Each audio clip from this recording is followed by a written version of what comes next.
You're listening to Rod and Style Radio, the latest podcast brought to you by rodandstyle.com, which is where you can find links for merch, videos from our YouTube channel, along with stories and tech talk from some of the greatest folks in the culture. So grab the wheel, it's about to get wild.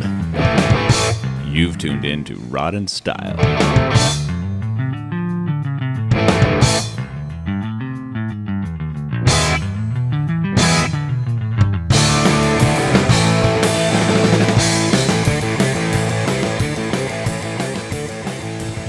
Jeremy Jones, welcome to Rod and Style Radio, bud. What's going on, man?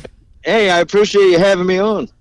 Yeah, of course, man. So, of course, we had your buddy Jeremiah on the custom couple. Excuse me. I hashtag custom culture all the time in all of our posts and everything, so I get like tongue tied on our own show. I understand. When he hit me up and told me about your car being unveiled at Starboard just a few weeks ago. Yes. I think that was absolutely rad. He sent me a few videos of it, and I was like, I absolutely need to talk to this guy. It is, that's huge to be able to unveil your car at, such a show as Starboard. So, yeah, that was always my goal. Like, they kind of contacted me when I was in the midst of, I was actually at SEMA and I met him, and I met Christy and Cliff, and I'm thinking somebody else was there, Everett, I believe. They were there at SEMA, and they heard that I had the car, and they're like, yeah, what's it going to take? We need you at our show. Whenever it is, whenever it's done, we want you at our show. So I just kind of stayed in contact with them, Man, that is too cool. So how did you end up with it? Because, of course, Jeremiah loved, I'd sit on Messenger with him quite a bit, and we'll talk back and forth, hot rods and all kinds of stuff. And that's how he ended up being on our podcast in the first place. But so he gave me a little bit of a rundown, but let's get into how you ended up with the car in the first place and then where it went from there. Well, originally I ended up with the car. I found just the body off of Facebook Marketplace. Really? And, of course it was advertised as Ian Russell's original build, original body. And I mean, no offense to anybody, but I don't have cable. I don't really keep up with any of the shows or whatnot. I like cars, cars, trucks, automobiles, anything with wheels. So, ended up finding the body, and then I remembered saving a picture of that car back on my computer, probably 2008 or something like that. Oh, and wow. I saved it in a folder. I used to save like inspirational stuff, like cool builds and, anything from whatever, pinstripe blenders to, wheelbarrow strollers for kids, just anything that you'd think eventually you'd build something like that, And I saved a picture of that car, and like I said, I didn't know who built it at the time. I just saved it because it was cool. Well, I found that body, and I didn't even really remember saving a picture of the car, but long story short, next thing you know, the body's sitting in my shop, and then I finally looked in my computer, and there it was. I'm like, I own that car now. Like, I own that body. Like, it didn't look anything like the picture I had saved, but it was, there it is. And I'm like, man, that car has to be put back together. Like, it needs to be rebuilt. And like I said, it was just the body, so we're starting over with chassis and everything, so Ian tore the car apart to make Space Junkie 2 is what it was. And so the chassis and everything got reused on Space Junkie 2. And then the motor got tossed aside and sold. And, we tried to end up with some of the original pieces and whatnot that we could. And a lot of the stuff was gone, so we were basically starting over. So What did it have in it originally for a motor? I forget what year, but I believe it was an Oldsmobile straight 8 is what it originally had. And then I acquired a 51 Pontiac straight 8 out of a Chieftain. and basically looks exactly identical, the same. Like if you had them sitting side by side, they were pretty close. So, and we ended up remaking all the manifolds and everything. It's got side draft Webers hanging on it and everything like that now.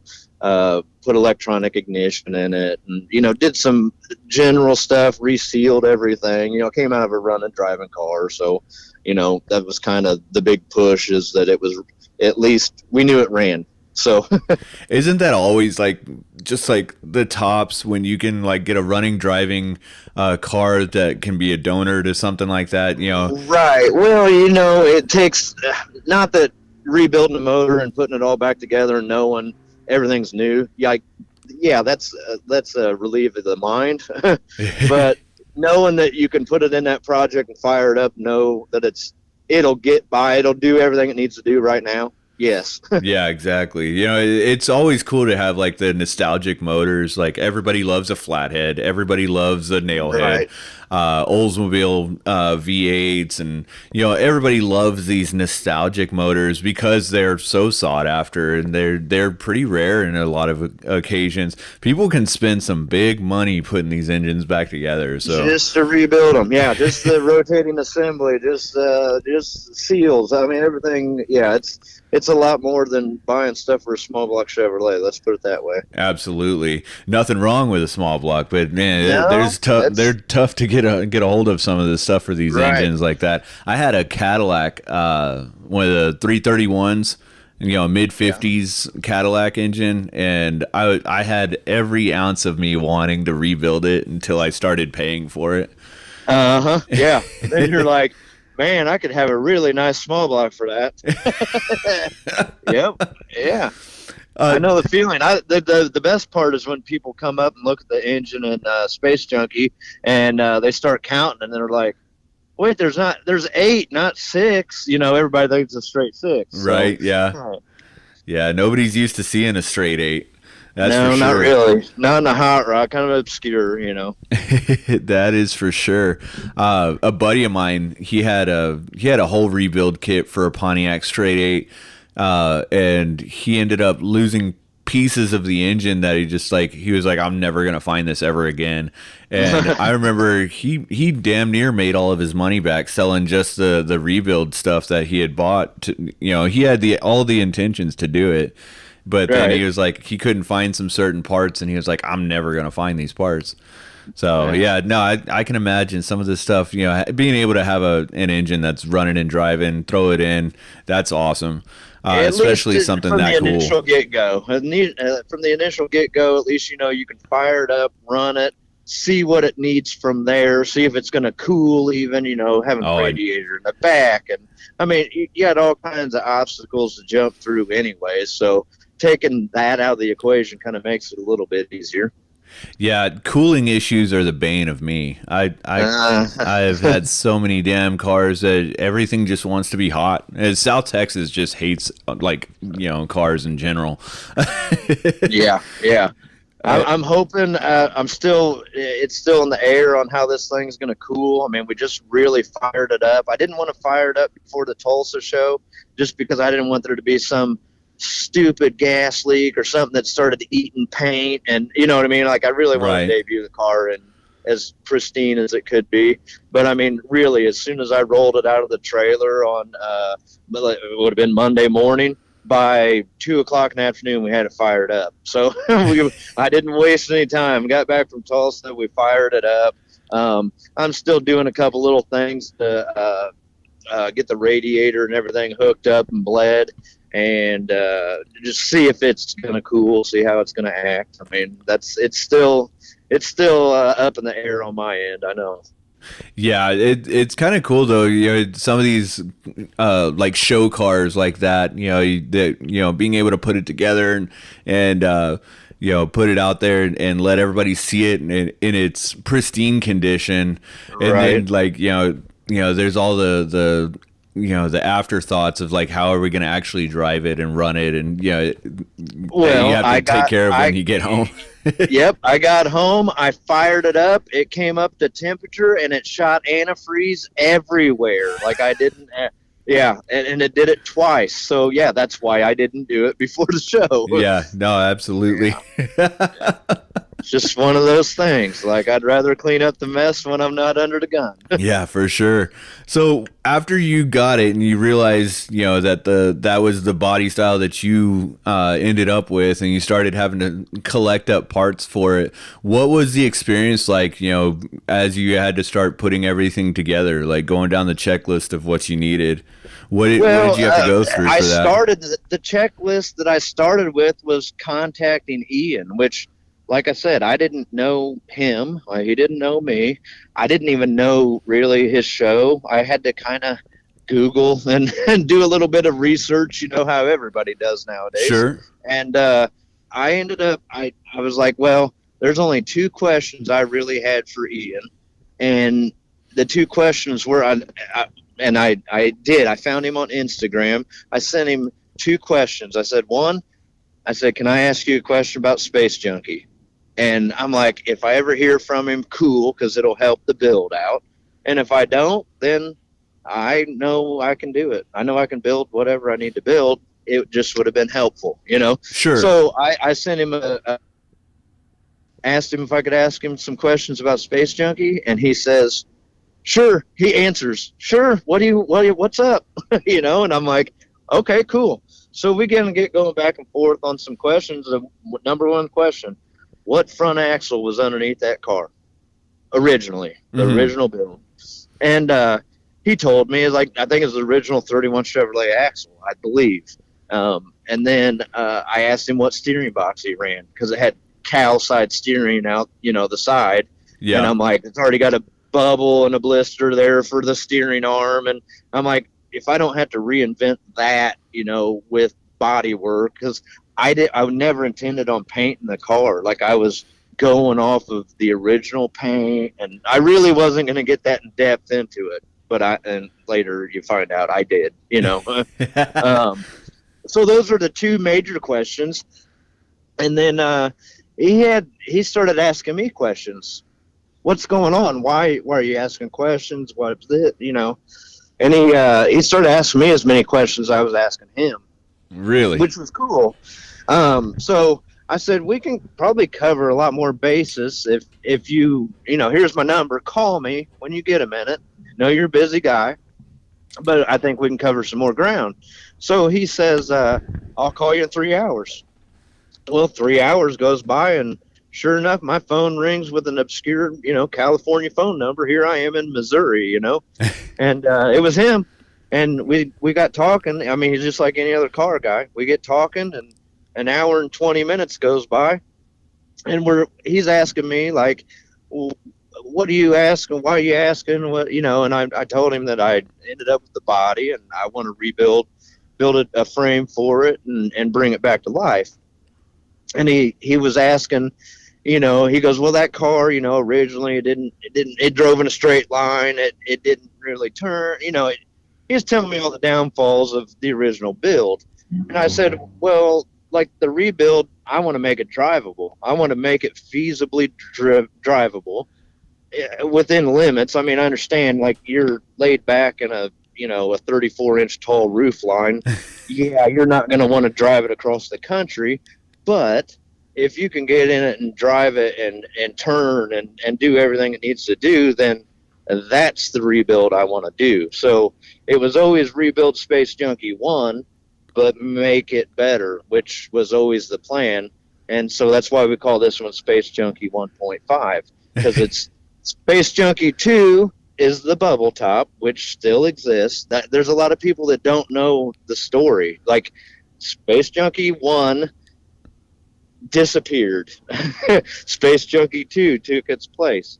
Everybody didn't know what happened to Space Junkie, So Yeah. now this is the reincarnation of Space Junkie 1, and it's better than the first. So it's like the 1.5 version of it, So that was always what we coined, as far as the name of the car. And that was the checklist. I started with Ian because, he built the car. It was before he had the actual show. It was his personal car. He has built it for himself. So that was even the better part of it for me, because it wasn't built for TV. It wasn't, it was a thought out 3 years of his time, I believe. You can ask Ian himself, but I believe it took him 3 years to build the car, amongst why he was doing other stuff, I'm sure, and probably build it on a shoestring budget. Most likely. So, Knowing Ian he didn't and have any having, money. He told me he had no money when he did that car. and following him, for quite a bit now. Knowing him, he probably did build that car on a budget, and the fact that it was his own personal build rather than one that was being done for TV. I mean, that definitely makes a big difference. I think in it the just made nostalgic more of thought it. into it, and more time into it, not rushed. It was on his own, I guess, time frame. He wasn't rushed, and I think that makes for a better car. I'm sure he would tell you the exact same thing. Right? Yeah, yeah. And we actually plan on reaching out to him at some point in the next few weeks or so, and trying to get him to come onto the podcast and talk with us. He had showed some interest in it, so hopefully our listeners out there will have an episode to hear with Ian. And I can bring up some of this with him, and we can talk about it, and get his side of it. He actually made it out for the debut of Space Junkie 1.5 at Daryl Starbird's show. So that was cool that he got to see how I took it from where he left it, where I went and picked it up and took it from him, and then the transformation it made from when it left his house to where he saw it at Daryl Starbird's, minus a handful of pictures that I sent him along the way, Yeah. So, but he physically got to see it in person, and I think he liked everything we did. Like, I think he gave us very much all the credit in the world, like, you guys knocked it out of the park. I got to introduce him to, my painter, Chet Horman of Midwest Collision LLC. He ended up squirting all the paint for me. I did probably 90% of the body work on the car. Wow. But he got to meet some people that were involved in the build besides, just me and him. And my dad, of course, was involved in the build. My dad's a fabricator machinist for 50 years now, and that's so awesome.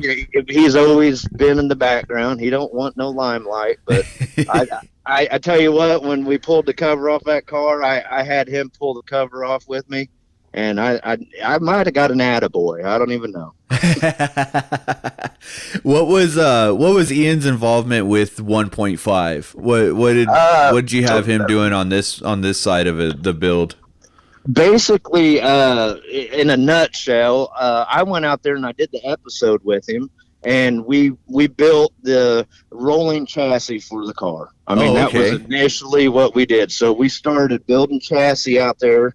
I probably went out there 4 or 5 trips at 10, 12, 14 days at a time, and just spent as much time as I could on the build with him, because I didn't need him to build a chassis. I don't need him to build me a car. It was the opportunity with doing it on TV and while you're doing other stuff, because I mean, we came out with product in the midst of all this, I did. We do LS valve covers, and I got a 67, 68 Chevy C10 hood I make, and just different things that were happening all at the same time. And I was like, well, let's go do it on TV, and if I hate it, I'll never do it again. And if I like it, then it's who you meet and what you do with that. You know what I mean? Absolutely. It's part of the experience. And, meeting Ian and being around him and knowing more about him and I wasn't a starstruck fan because I didn't know who he was. I mean, I'm sure he liked that aspect. He built cool stuff. It's kind of what I like to do. So, it worked, Absolutely. Yeah, I'm sure he loved that aspect of it. Come out and just hang out and work. And, that's really cool. The other part to that is...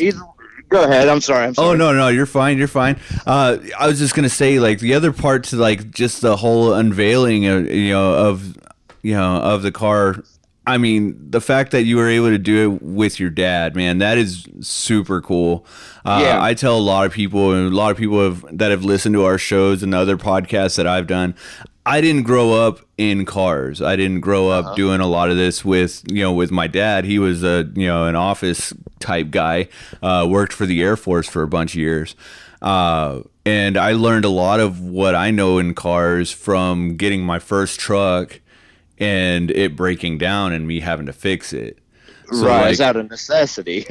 and then later on, like, in when we started doing all this and I started buying old cars and old junk and trying to rebuild things and stuff, that's when I found out that my dad owned a lot of cool cars, but he when I was growing up, he didn't have any of them. That he had all the coolest shit ever before I was around. He was over it after you were born. Yeah.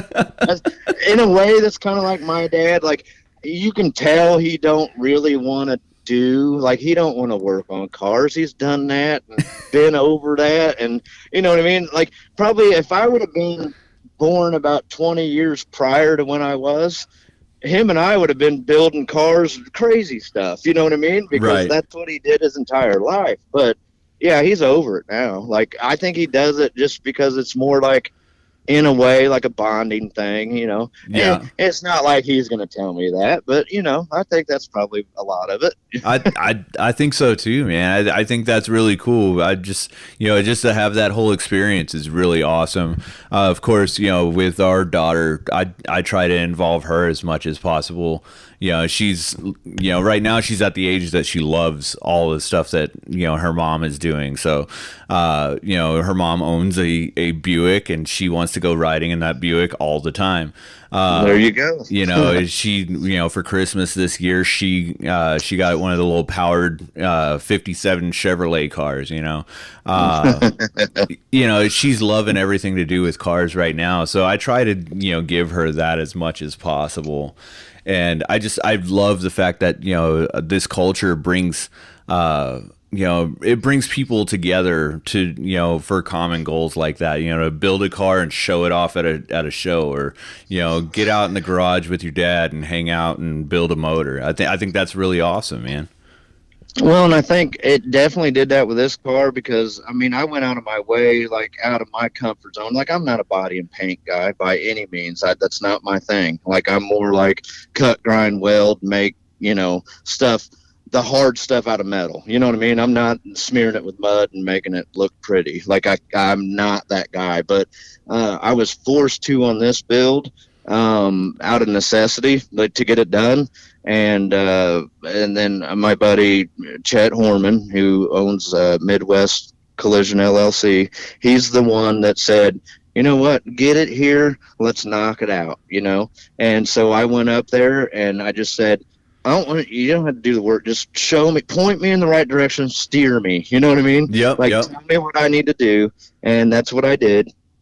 And then, like, I would get everything prepped and ready and as much as I could, and then I took his expertise on, and then he shot the paint. It was, okay, do this, and this, and we're ready to shoot. Okay, now, okay, Chet, now look at this. Is it good? And the famous lines, because we painted everything on the car. I mean, every little piece. And I know he got tired of me, but he would go, nobody's ever going to see that. Nobody's ever going to see that.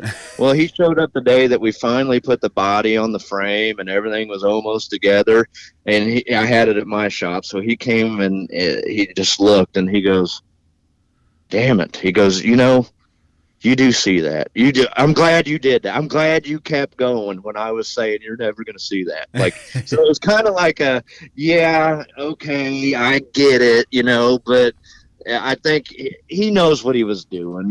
He realized, once the car was seen together, like, he knows why I did what I did. So It's really, really detailed and really crazy, really out there. So, at what point in the build did you say, we're going to show this car at a show? We're going to unveil it at a show? Like, what point in this build were you taking it to that point? It wasn't until December just a few months ago that I decided I was going to debut it at the Daryl Starbird show. And the big push was I knew I had all the body and paint work done. I knew I was assembling. I knew the car had been fully assembled and almost every bit of it plumbed and everything made before it was blown apart for paint. So I knew it wouldn't take us very long to put it back together.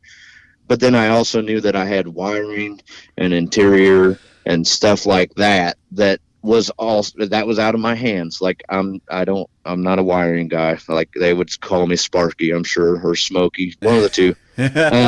So I let somebody else do that, So there's another guy that worked at Chet's shop named Rex, and he did all the wiring, and he was a guru, man. I didn't have to ask nothing. Like he just made it happen. This is what I want to happen, Rex. And he's like, he made it happen, And so he did that, and then I had another guy doing the interior, which it was all the way to the end, rolling into the trailer, trying to get the interior in. And we're still going to go back into it and work on it some more. We're supposed to start on that, like, probably tomorrow, I'm hoping. But there's some stuff that, didn't get made in time for the show. And, so it was kind of displayed that way, not as I wanted it, but it made it to the show, and it still showed well and everything, So, but that's some of the stuff I want to button up before I take it to the next one, but it did bring everybody together to do it. It just was nowhere near a one-man show. I mean, it took me, my dad, Ian, Chet, Rex, Hollywood, he's got cut and polished it, and I mean, he made it look the way it looked, I mean, I did all the wet sanding, but that dude can run a buffer, Oh, it looked beautiful, man. I saw the videos of it when it got unveiled, and absolutely beautiful. I mean, you couldn't have asked for a better show car. I'm sure there was several at Detroit Autorama that looked all right, but I mean, my gosh. I didn't get to go. Everybody was asking me if I was going to get the car there and whatnot. I knew I couldn't, but man, I saw some pictures of like the Riddler winner. Holy cow, man. That thing was amazing. I mean, yeah, you can see just about, years worth of work in some of these cars, man. I mean, just you can tell that they phenomenal amounts of work. But that's why they're getting Riddler awards, right? They're the top of the food chain right there. I didn't build a Riddler car. I built a really nice car. Don't get me wrong. Everybody's like, you're not going to drive it, and I'm like, yeah, it kind of sucks that I'm scared too because of the paint work that's on it. Like it's an awesome paint job, you know what I mean? But it really is. There's a lot of blood, sweat, and tears in it, so it makes you like worry. There ain't no touching the car up, It's you put a scratch in it, you put a rock chip, it's gonna be like that, Yeah. A good friend of ours, Thurman, he was on one of our episodes. And he was talking about the fact that he built, he was having a car built, and he, put all of his ideas into it, and the shop that was building it would finish, the next thing and the next thing and the next thing. And when it was all said and done, he was like, man, now I don't want to drive my car. I'm scared to drive it. It's so done. It's so much of a high-end custom, and I love his car. He's got a 51 shoebox that's just beautiful. And he's like, the interior is done, the paint was done, everything is done, and then he's like, I don't want to drive this car anymore. Right. Like it's scared, and it's a white car too, and that's crazy to me because it's like, man, it's white. If anything happens to it, you'll see it right away. And he took it to one of the little hot rod cruise nights, and a picnic bench got set next to his car and scraped up against the fender. And there's like a red mark right where that picnic bench hit. And I was like, I would have lost it. Right. Yeah, that's how I feel, you know. But I Thurman, he's a good guy. He's like, it happens. But Right. you could tell he was like, man, I would lose it in a heartbeat if I was in his shoes. Yeah, most definitely. Like, I don't know what I'm gonna do. Like, it's one of those things. Like you said, you're not gonna touch this car up. Like, can you make it less noticeable? Yes, but are you gonna be able to just paint like a quarter panel? No, you can't. Like, it is candy, metal flake. It's got 6 or 7 different layers in just the brown color to make up the brown, Wow. so like, you're not gonna match it. I don't care who you are. I know my paint guy Chet can't do it. You know what I mean? And And he's the one that painted the car. he's the one that mixed it in the Yeah. first place. Exactly. Like, it's virtually, it would be the most difficult thing ever. Yeah, I can imagine. I mean, at some point, you still want to like cruise it a little bit. I'm sure you're gonna drive it around. Like, it's got to go in the fairground wherever you're at. It's gonna get driven down the street. It has to. Yeah, of course, of course. What do you do for a living? Are you building cars for a living? Do you have a shop? Yeah, I do have a shop. Kind of, my dad started it back in the day, or as far as the business goes, called Pro Series Components. And we got a web page, proseriescomponents.com. We do, I got a couple builds going right now. One of another build that I'm doing for myself. And then I'm building a 68 Camaro, like an autocross car for a guy. Oh, wow. And let's see. A lot of our stuff right now is focused on the LS valve covers, which we developed and did. They're like a fully customizable valve cover that's out on the market right now. Kind of make it where you can customize and make a LS look better. Hiding the coils and whatnot on them. I got 2 different versions. One that hides the coils with another lid, but these are fully like replace your valve cover, not just like a cover over your plastic one that GM makes, Right. But it's a fully functional, fully interchangeable valve cover. You replace GM's valve cover. So one that hides the coils, and then one that relocates the coils. You mount your coils elsewhere, so 2 different styles of those. That's really what we've been pushing. And of course, COVID hit right in the middle of us launching, and nobody's at the shows, no vendors are set up, Right. SEMA was canceled, you know what I mean? Like, it was one hurdle after another as we get these things going, so they're starting to slowly get out there. You'll see some higher end builds that I know that we've sold to that they're going on. I'm kind of waiting for them to happen too, you know what I mean? See them out, and people start quizzing where you got them, type of thing, Of word of course. mouth's everything. Oh, no, absolutely. In the LS stuff, I know there's big controversies and a lot of the hot rodders out there that, carbureted versus fuel injected and, all of that kind of stuff. But I really do, I do like the things that people are doing to make an LS, look more traditional. Look like an old thing. Yeah, exactly. That's I what think they want. I think that's the future of it. I mean, we're not gonna. Everybody loves the fact that you can get small block Chevy parts and all that, but even in the last few years, you're seeing a big spike in pricing when it comes to building some of these carbureted engines.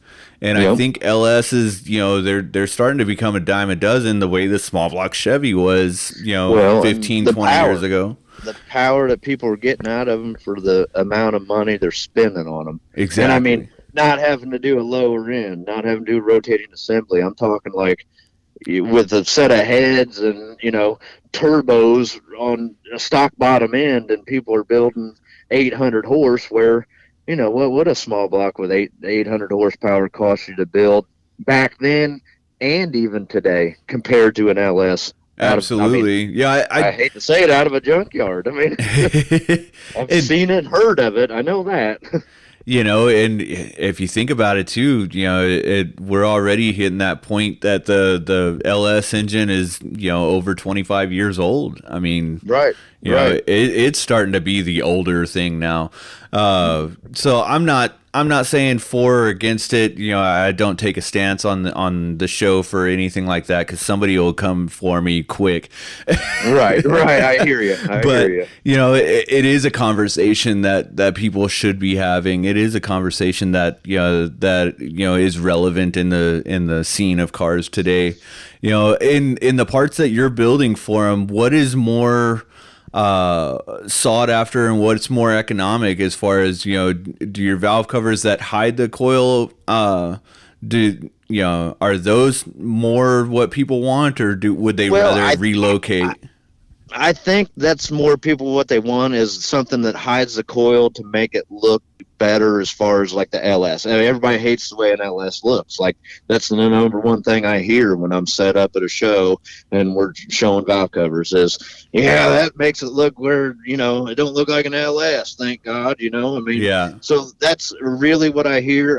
I have heard a lot of guys saying, you know, relocating the coils and then you're making coil wires and, you know, spark plug wires longer and this and that. And, you know, to each their own on that. I think both versions of our valve covers that we offer, both the ones that hide and that don't hide, definitely make it look like an old small block, but it actually, our valve covers are wider. They're like 6.25 inches wide. So it even looks more massive than a small block. So it kind of really changes up the whole look of the whole thing, you know. So, you know, I tell people when they're getting ready to, you know, they're going to start building a car and they're interested in our set of valve covers, get our valve covers then, because then that way you can, any kind of clearance issues. I mean, you got brake boosters to steering, you know, knuckles to everything. Just make sure you got enough room for everything, you know. If you're cutting out the firewall now, get our set of valve covers, build it how you want it rather than,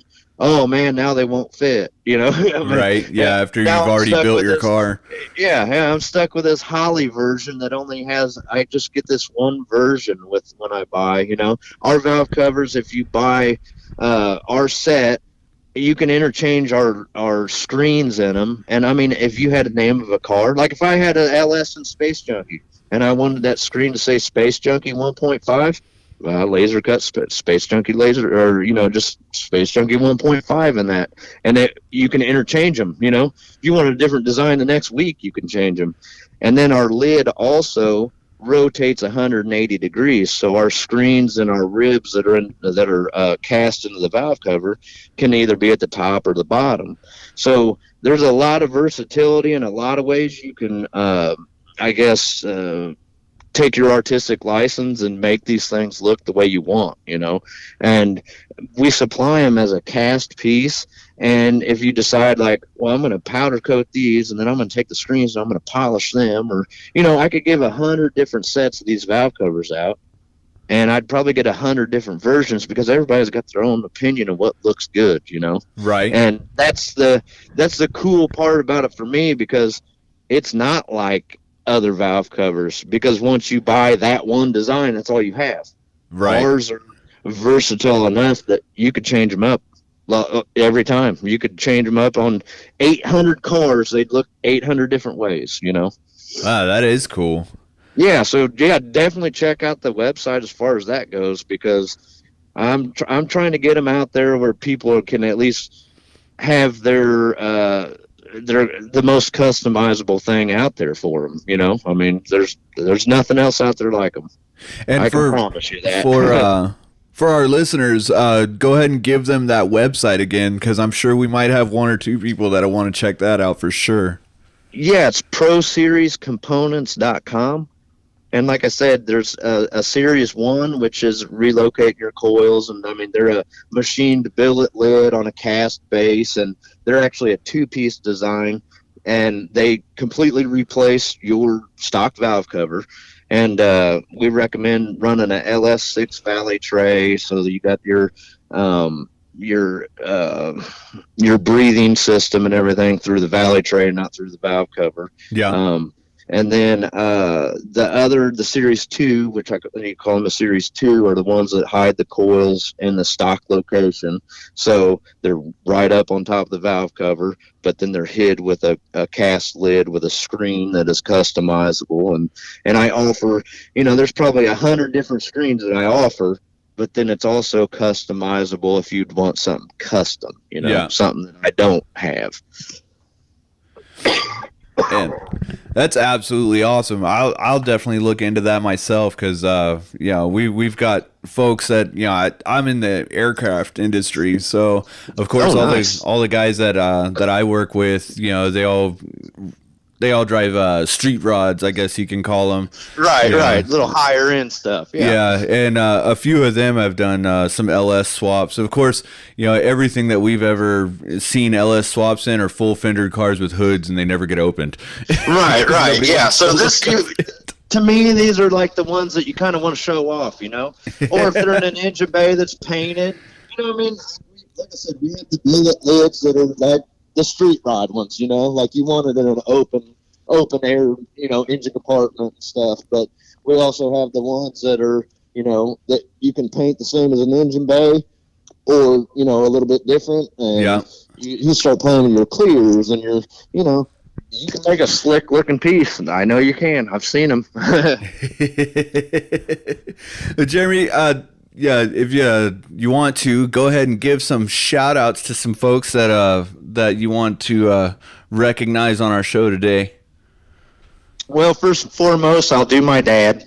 I wouldn't amount to hair on his ass, I know, but he's supported some of my endeavors as far as some of these silly car things that I want to do that I know that he doesn't, but he does it, I think, to humor me and support me. So I'd give it one out to Reuben Jones for sure.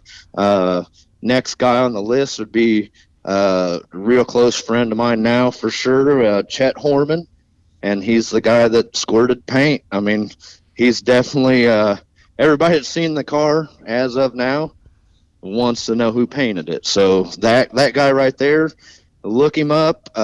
He's not the guy that puts everything that he ever painted online, but he can walk the walk and talk the talk. So, and proof's in the pudding on this car. Let's see.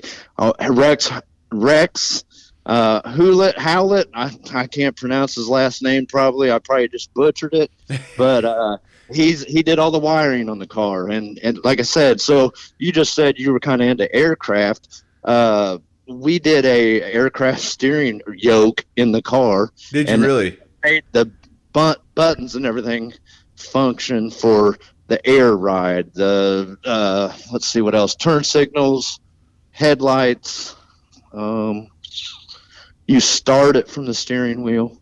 So everything's built into a Saber liner is what it came out of, steering yoke. Yeah. So I didn't go to the extent of, taking apart a GM hub and doing turn signal canceling, all that stuff, but it's got a spiral cord like a race car, but it's a cool thing that I said, Rex, can we make this happen?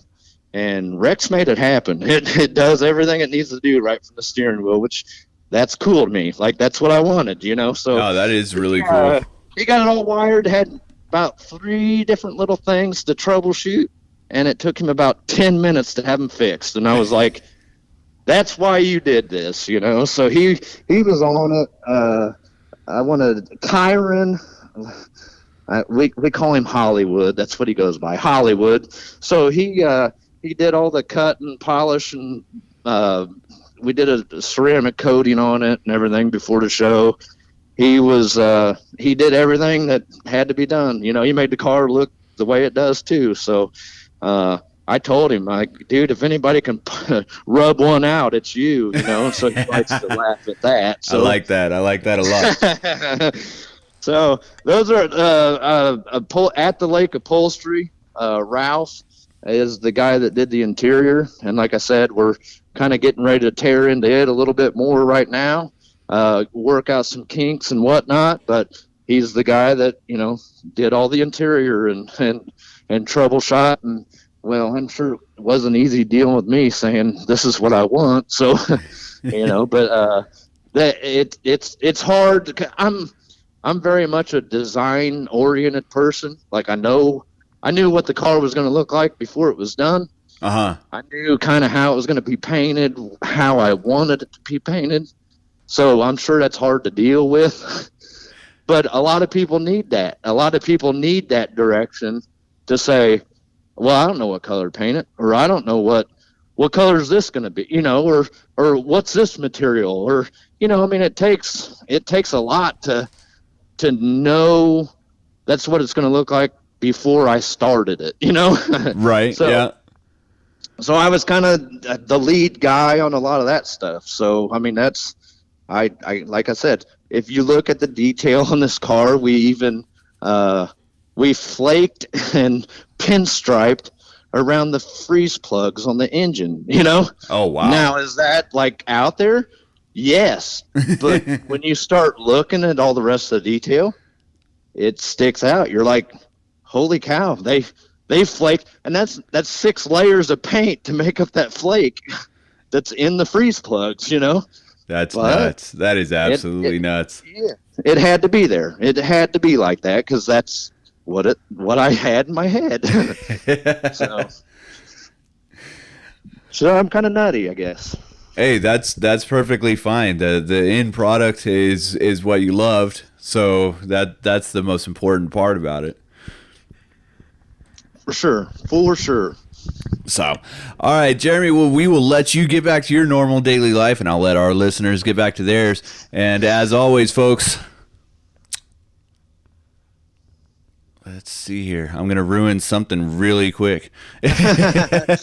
Of course, right when I'm trying to finish up, the recording equipment wants to be funny. Well, of course. All right, folks, we will let you get back to your normal daily lives. And stay wild.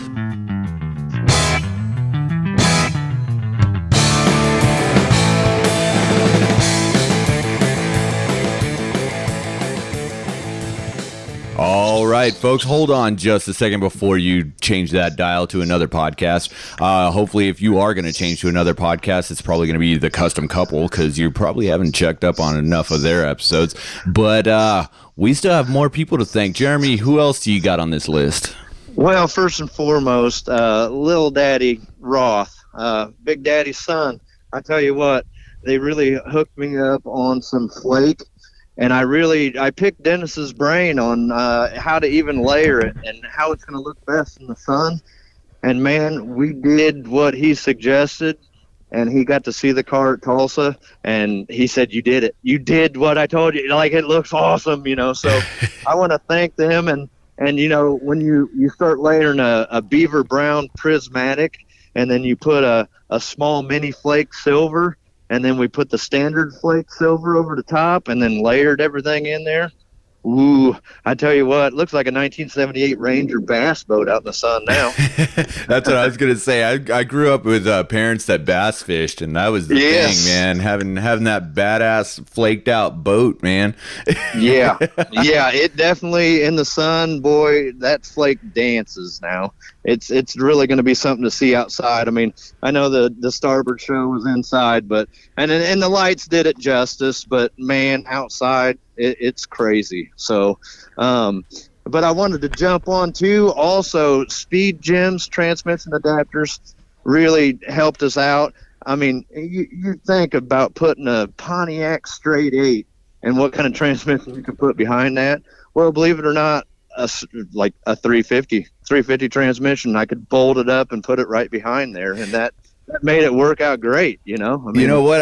I actually went on to the YouTube channel here recently for Ian, and I saw on there was a little 2-minute YouTube video of y'all doing the transmission adaptation, and he was showing that they actually make a straight adapter kit for a straight 8 to a 350. It's like, man, they've thought of everything at that point. Yeah, we were so happy when we saw that. We actually got on their website, and it cut off like at 1950 or 1949 or something, I thought. And actually, we gave them a call, And they're like, no, that will work for 51. And so we actually found, I don't want to say a mistake, but we found out that worked out in our favor. So yes, the transmission adapter, them having something so obscure just to made up a 350 transmission, we're like, yes, that's awesome. That's good news, Which, So it took out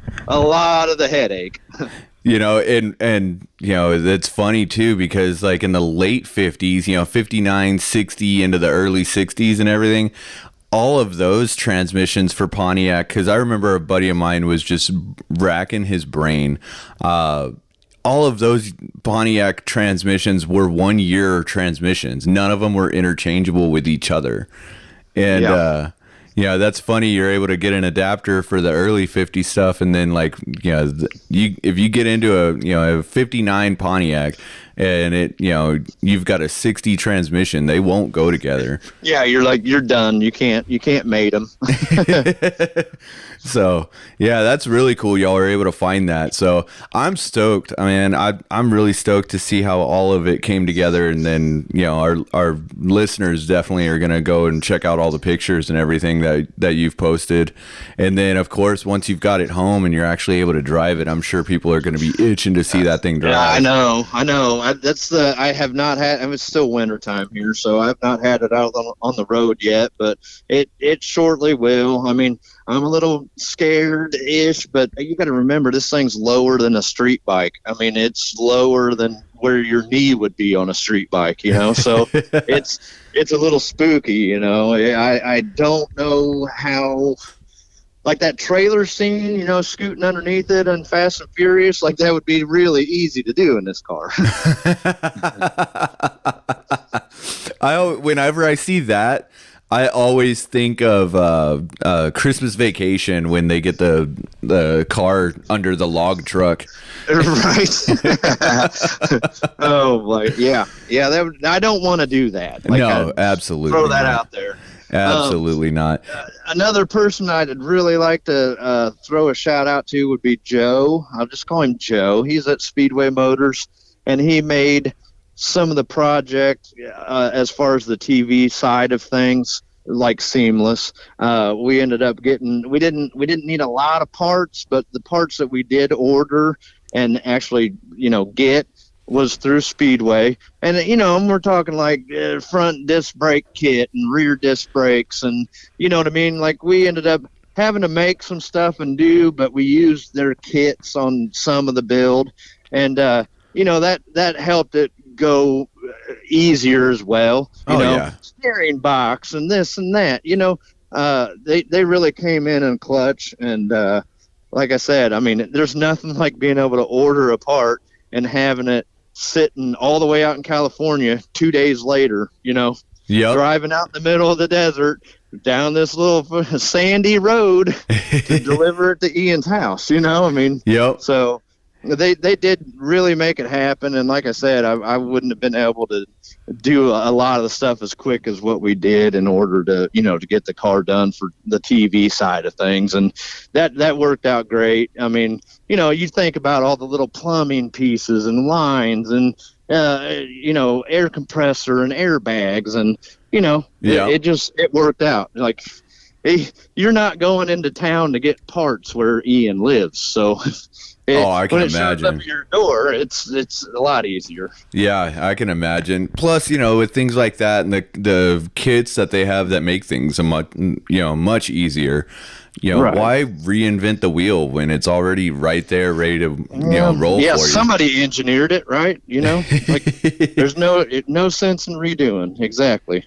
Now, some of them, you have to get the kit and then modify it a little bit. Right. Well, and that's, if you don't know what year rear end it is or this or that, there's certain little idiosyncrasies, just like you were saying about transmissions. Like if you don't know that stuff, then yeah, cut that bracket off and weld something on that works, and that's kind of what, that's if you're kind of on the fence, you gotta kind of roll with the punches and see what works, and if it don't work, make it work. Exactly. And is there anybody else that you'd like to give some shout outs to before we get off of here?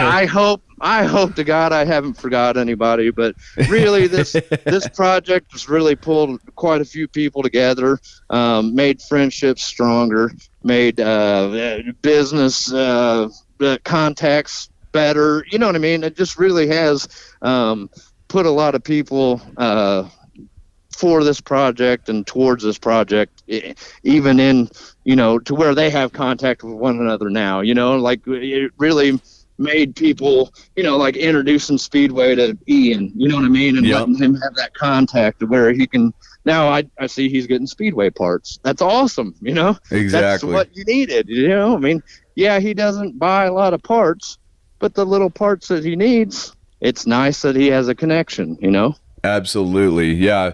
Especially, when you're not able to just go right down the street and grab something.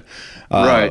Yeah, we've run into that a few times. In South Texas, some of the the folks that we've worked with do live out in countrysides, and it is a a good bit to have to drive into town, and you make that drive once. And then you get back to the house and remember and you realize what you got to do it again. Right, exactly. Yeah, you're like, maybe tomorrow, Yeah, it's like, we're on hold till tomorrow because I'm not getting back in that car right now. That's the truth. That's the truth. And it's nice that, even like Speedway, customer service, like, hey, I ordered this wrong. Send it back. They already got another one sending to you. I mean, they do help out. I mean, they truly do. So absolutely. And maybe at some point this podcast will grow to the point that Speedway will sponsor us. That would be awesome. Wouldn't that? Yeah. Wouldn't that? Well, all right, Jeremy, I'll let you get off of here, man. I really appreciate you being on the show. And for all y'all out there that normally listen to us, you know what to do. Stay wild.